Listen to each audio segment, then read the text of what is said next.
Աշխարհը շունչը պահած հետևում է Վատիկանում ընթացող պատմական իրադարձությանը՝ Պապական կոնկլավին։ Նոր առաջնորդի ընտրությունը գաղտնի գործընթաց է։ 135 կարդինալները փակվել են Սիքստինյան կապելայում հաջորդ պապին ընտրելու համար։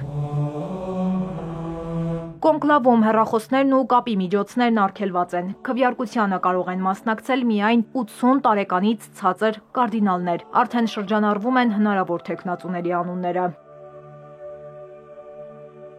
Ամենահավանական թեկնածուներից է իտալացի կարդինալ Պիետրո Պարոլինը, որը Վատիկանի պետքարտուղարն է։ Կարդինալը փորձառու դիվանագետ է միջազգային կապերով։ Մյուս հավանական թեկնածուն Ֆիլիպիններից է Լուիս Անտոնիո Տագլեն։ Նա համեստ, կարեկից մարդ է, շատերը նրան նմանեցնում են Ֆրանցիսկոսին։ Աֆրիկայից պապի աթոռին հավակնում է պահպանողական եւ ավանդապաշտ Ռոբերտ Սարան, իսկ Հունգարիայից Պետեր Էրդյոն, ում անվանում են բոլորին միավորող թեկնածու։ Կոնկլավը կարող է բերել պատմական փոփոխություն, առաջին անգամ պապ կարող է ընտրվել Աֆրիկայից կամ Ասիայից։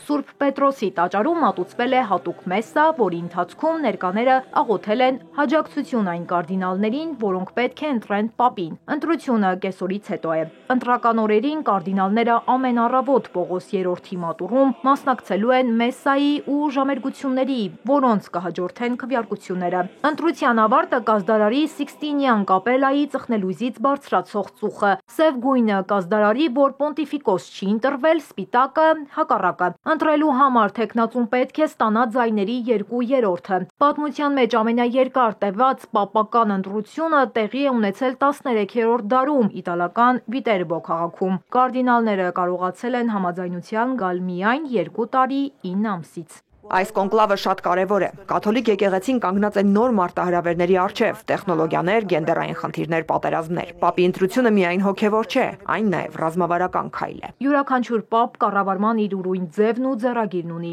ինչի արդյունքում աշխարհը փոխվում է։ Հովհաննես Պողոս II-ը կոմունիզմի դեմ էր պայքարում, Ֆրանցիսկոսը համեստության խորհրդանիշ էր։ Սիքստինյան կապելայում որոշումները կայացվում են ոչ միայն հավատքով, այլև աշխարհաքաղաքական զգայուն հաշվարկներով։